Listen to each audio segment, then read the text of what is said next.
Cooking is all about repetition, and repetition lets you develop your skills. The first time you make puff pastry, it's not going to be the world's best puff pastry, you can be sure. So you've just got to keep at it and keep at it and keep at it until you get familiar with it. So you've got to be prepared to put in all that work, and then, then refinement will come into your cooking and your skills, and then you can bounce on from there. This is the Deep in the Weeds podcast. I'm Anthony Huckstep. Celebrity chefs have become the marketing cliche of the modern food landscape, fueled by the media, taken on the chin by the industry, and used by establishments to draw in new custom to. But one doesn't need to be a celebrity chef to be one of great influence. There are some that have transformed the way we eat down under by avoiding the spotlight, preferring to ply their craft and help mentor future generations. Peter Doyle is one of Australia's most influential chefs and the Apprentice head chef of Merivale. Peter, how you going? Oh, hi, Anthony. Very well, thank you. Nice intro. Well, thank you. Your influence is incredible, but you've never really been one to step into the spotlight and absorb all of that in the media. But you've also found it hard to avoid in some instances. Why is that? I'm not sure. I guess I'm just basically a little bit shy and I'm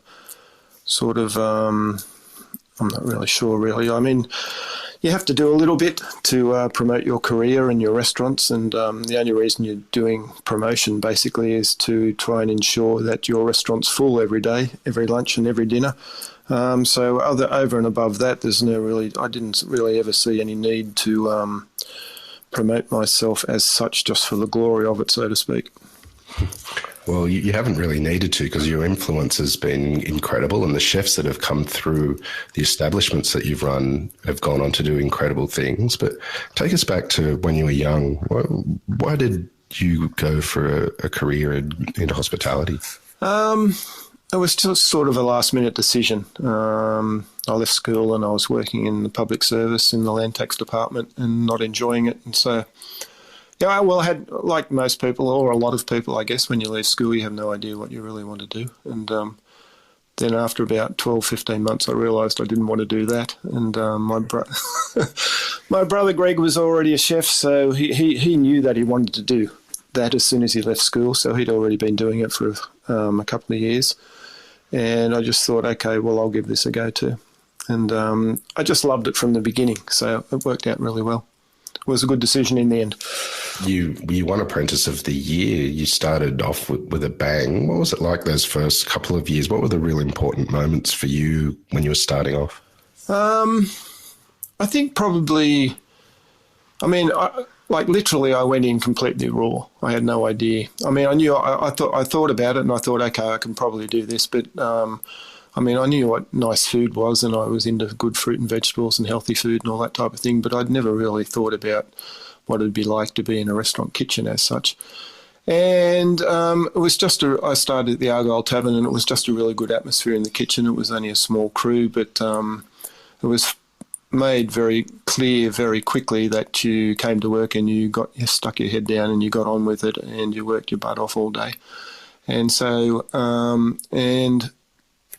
there was a bit of teaching as well and things like that. And then I moved on to Macquarie Inn and completed my apprenticeship with a chef called Peter Bemrose, who was from England. And he was just a really good technician, and so he taught me a lot of the basics of cooking, and he was sort of into technique, I guess, in those days. So that was an important period, and I came out of my apprenticeship wanting to continue in the career. But also a really important point, getting back to the point, a really important part of that apprenticeship was the transformation and the impact of Nouvelle cuisine on around the mid-70s, which was unbelievable from my point of view, because I'd sort of started cooking in the oysters Kilpatrick, prawn cocktail, pepper steak, and nothing had changed. Like every restaurant menu in Sydney basically had the same things on it, and then all of a sudden there was like a lightning bolt from overseas, and so that was really interesting, and so I ran with that. influence, I guess. It was a really pivotal moment in Australia's culinary history, that sort of decade. What was the real standout sort of moments for you and figures that were part of that sort of change? Well, all the Bocuse brigade, basically, all the three-star chefs who were up and rising in France. But they were incredibly influential and made you realise that you had to start all over again. And even though you'd completed your apprenticeship, you haven't really learnt any of the necessary basics to transform or as a platform for the rest of your career. So you had to go back to basics and learn all that. But the other really important point was the produce that they were using.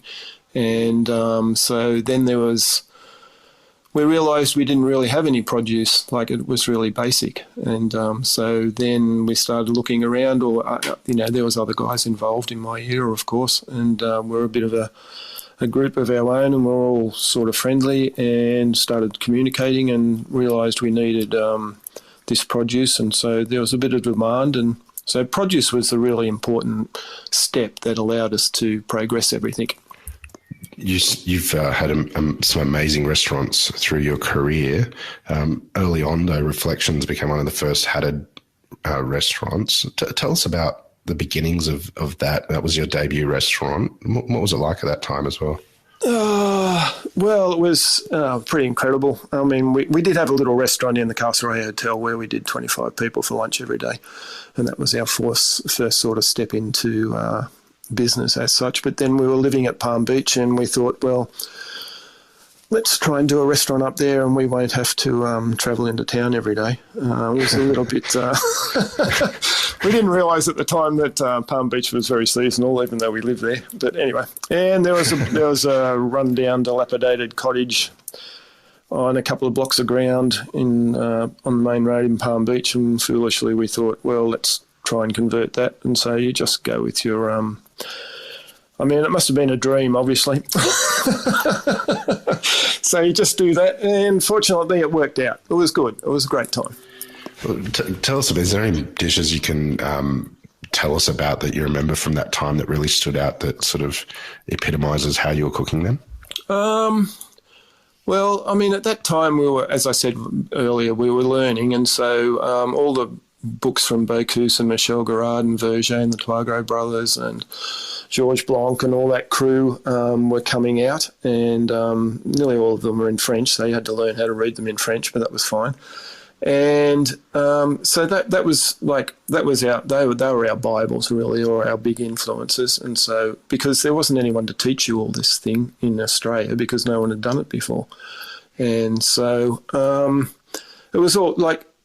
So there, the Magimix had been invented, and so mousses were on in season, and just sorbets, ice creams. No one had ever made their own ice creams and sorbets before. All those basics, or you had to make your own puff pastry or your pastries, all that type of thing, because you couldn't go and source it anywhere. And just just the herbs, you had to grow your own chervil and parsley out the back, all that type of thing. So it was pretty basic, but I mean, it was really invigorating and exciting at the same time. You've had a couple of restaurants in the period after that. Well, can you tell us about, take us through a journey of those and how you evolved and changed as a chef? Yeah, well, we did our 5 years at Palm Beach, and then we decided it was a little bit seasonal and really busy on the weekends, but during the week in winter we were a little bit slow and you couldn't really do anything about that. So we thought we'd move to the city, and the Trianon became available as a building for some reason. And it had been a very famous restaurant in the 60s and 70s in Sydney. And we just thought that would be a good idea, but we sort of overcapitalised there. But we were at that site for 13 years, and then that particular site had an evolution from Trianon, which we opened about 2 months before the big recession hit in 1987. And so that knocked us about a little bit, but then we opened Cicada, and we had a much more Sydney type of restaurant then. Trianon, we'd gone from having a really sort of contemporary type of restaurant at Reflections, and then for some reason we went back into the old style of fine dining, which was a bit of a mistake. And then we changed again and opened Cicada, which was much more contemporary again, and allowed us a little bit more freedom in the cooking style of cooking. Tell us about that freedom in cooking. What's some of the signature dishes that really stand out from that period? Yeah, I'm not very good at naming things, am I? I don't know. Okay, as I've said before, the most exciting thing about being involved in cooking and the restaurant industry is that it's constantly evolving. And so if you're really interested in it and you're sort of supposed to be a little bit at the vanguard, well, you have to keep up with those trends and make sure you're adapting all the time and being interested enough to not get stuck in what you believe might be the really good thing, but to follow and adapt. And, you've just perfected a whole lot of things, but then your repertoire has to expand to include a whole lot of new directions as well. And so there's constant learning going on. But that's great. That's really good. But naming dishes, I don't really remember. I'm sorry. I can't think of anything off the top of my head. I mean, they were contemporary, whatever was around at that time, I guess. Yeah.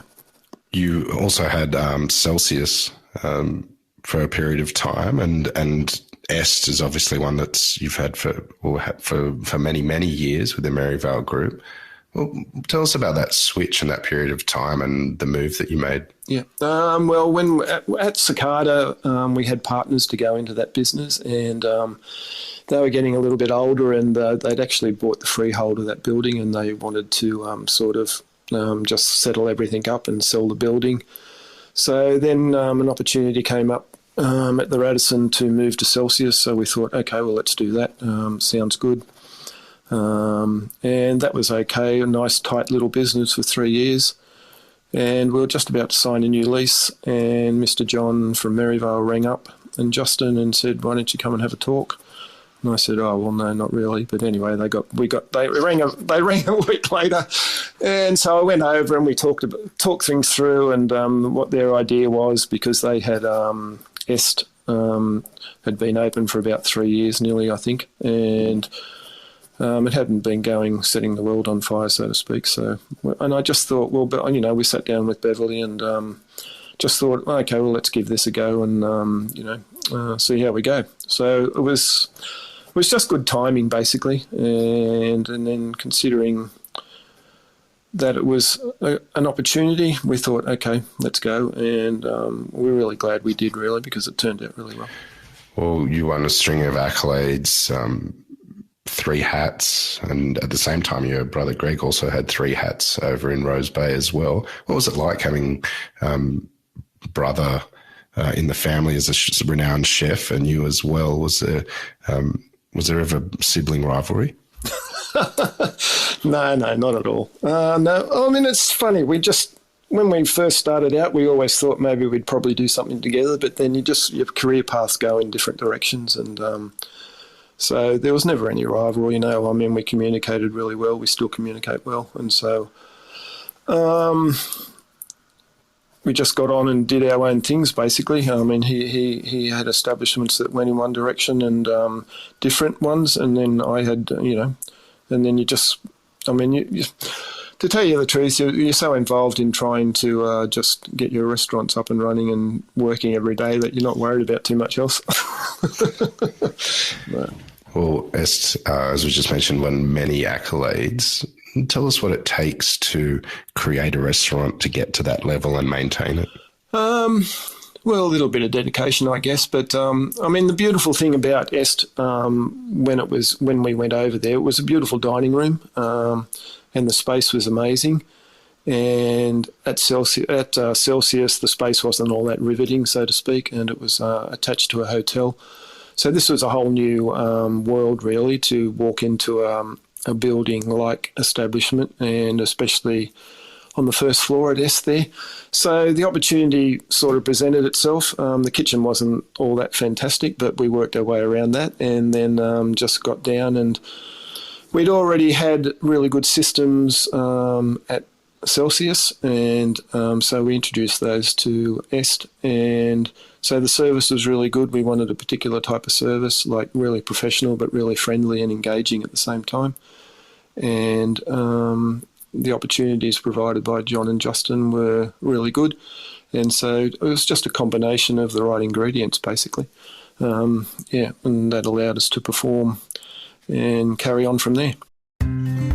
This episode is proudly supported by Montague Plums, handpicked for you.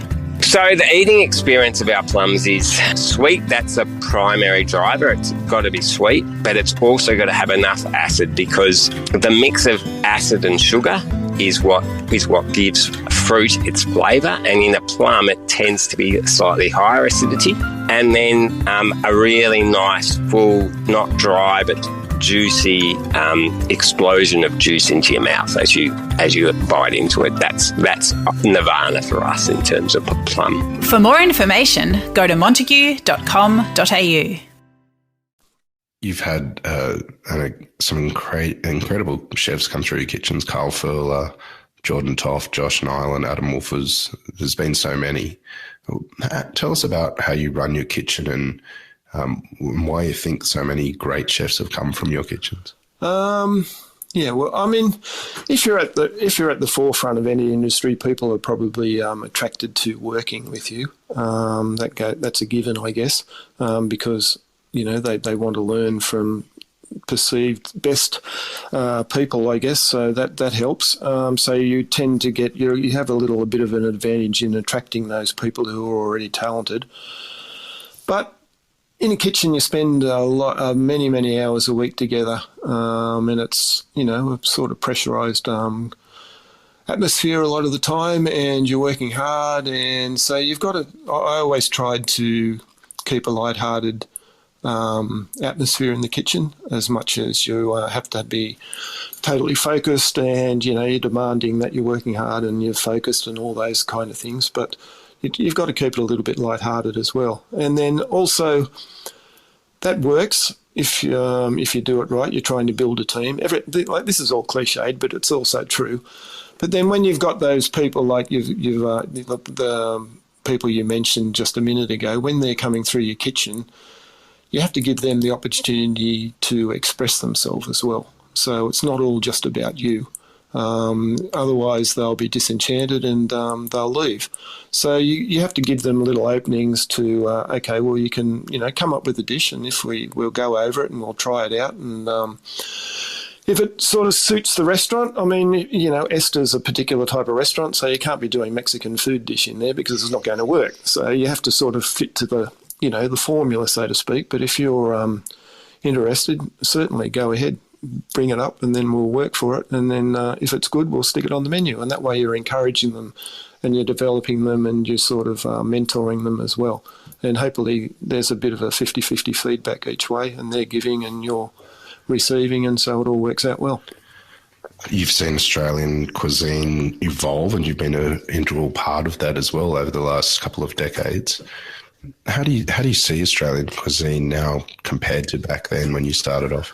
Oh, so I mean, it's evolved so much. I mean, the things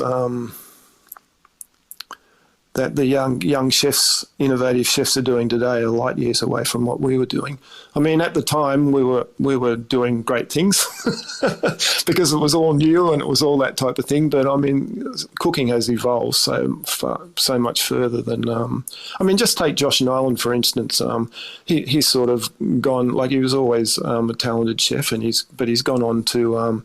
Almost do a whole new form today, but it's all based in really solid technique and really good tastes, and it's coming from the right, point in cooking, so to speak. But it's revolutionary at the same time. So if you can achieve that, well, you're way in front, and that's how you perpetuate your restaurant or your career, because you've got to put it up day in, day out, day in, day out. That's the hard part.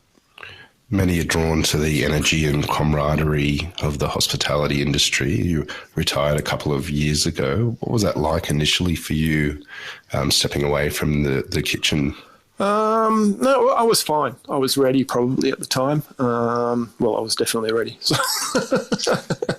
And I've always had outside interests, like I go surfing as often as I can, and I'm interested in a lot of sports, and I'm interested in reading as much as I can. And so I have outside interests, which I think is really, really important, because a lot of young chefs just get caught up in working hard all the time and then partying and forgetting that they, you still want to live till you're a bit of a ripe old age if you can. So so I found it quite easy. You just wake up in the morning, it's a beautiful sunny day, so you go for a surf, and then you come home and the days just fly. There's always something to do. You're not completely retired. You do have a role with Merivale with a chef apprentice school. Can you tell us about the program and what your involvement is? Yep. Well, when I retired, Frank Roberts, who sort of heads up all the restaurants at Merivale, said, how about we start up an apprenticeship school for Merivale apprentices, and you run that. So off he sent me to do my Cert 4 or whatever it is, get my teaching qualifications. Thanks very much, Frank. But anyway. And then I had to design the course, and so there is a government curriculum that you have to tick all the boxes in. So we did that. I did that and came up with but probably came up with a little bit more contemporary restaurant recipes within the course. And so I look after the practical classes each week, and then Alara trading, whatever you call it. Alara look after the theory component, and together we do the course. So, and it's been really interesting. I mean, it's a way of it's really interesting from my point of view, because it takes you back to the very beginning of your cooking career, and you're so involved in those first 10 years of your career, you absorb it all and you never forget it, that's for sure. It stays with you, and all those basic techniques that you repeated and perfected as such, you still have those skills. And because I was always a hand-on chef anyway, I never sort of I didn't drift away from the kitchen, so to speak, so I was still doing all those technique and practices every day. So I just found it pretty easy to continue doing that. Australia's culinary landscape has changed so much over the last 3 decades. How different is the techniques and the apprenticeship sort of program that you were involved in way back in the 70s compared to now and the program you're delivering? In many ways, I mean, technique and, as I said, cuisine has evolved so much in the last 3 or 4 decades. But having said that, the basics and the foundations of cooking are what necessary for you to launch into the more advanced techniques. And so the basics back then were pretty much the same as the basics are now, but everyone's just better at them, and they're more refined now, I guess. So, you still have to teach the apprentices what I was learning in a way at TAFE, but you can make it a lot more exciting these days. And I think everyone around the world basically is a lot more aware of what cuisine means these days. So even though the basics are the same, they've evolved as well. You mentioned how back in the early 80s and late 70s that you and a bunch of other chefs sort of got heavily involved in making produce better in Australia and creating connections. Tell us about how you see produce now and some of the amazing products you've seen blossom in Australia. Well, going from zero to to what's around now is pretty. What can I say? The most amazing transformation basically is like if we had all the ingredients here, but no one was growing them. And reflecting back, it must have been so hard for all the immigrants, the French and the Greeks and the Italians and the Maltese and all those other, this is pre-Asian even, immigrants. When they landed here, to find out that there was no produce to work with, all the cuisine they were working with, pretty basic. And so all the seafood was here, but I spent half my apprenticeship skinning and filleting frozen sole that had been imported from Europe for whatever reason, as opposed to using beautiful John Dory and all the local fish. It was just crazy. And that applied across the board, especially in fruit and vegetables. And now meat has come so far, and the quotas on the fish is really good in a lot of ways, because at least it's sustainable. And the fruit and vegetable scene as I said, we had to grow our own herbs. I mean, there was iceberg lettuce, and that was it. It was all really basic. So it's just crazy how it's evolved. And what I was going to say is, like, once upon a time, you'd get these ingredients, and then it was such a small amount. But now all these new trends. I mean, if something new comes up, it's in the supermarkets 3 or 6 months later. It's incredible how rapidly everyone adapts, and everyone's aware of it, and everyone goes into the greengrocer or whatever, or the butcher, and asks for those cuts or those, pieces that they want to use, and then everyone's aware of it, and everyone has to source it, and off it goes. For someone who's so respected by the chefing fraternity and had such an incredible career, what advice would you give for young chefs coming into the industry to really make a fist of it and make a career of hospitality? You just need to focus, basically. Have a sense. Like a really important thing is to have a sense of urgency and some energy, and realise that you have to do things quickly. And so you have to be a little bit physically fit to do all those type of things. But on top of that, it's also developing your palate and training your palate and trying to taste as many things as you can, and working out and trying to understand why ingredients go together and complement and enhance each other. And then just repetition of, like, cooking is all about repetition, and repetition lets you develop your skills. I mean, you can't. The first time you make puff pastry, it's not going to be the world's best puff pastry, you can be sure. So you've just got to keep at it and keep at it and keep at it until you get familiar with it. So you've got to be prepared to put in all that work, and then then refinement will come into your cooking and your skills, and then you can bounce on from there. Well, it's amazing advice.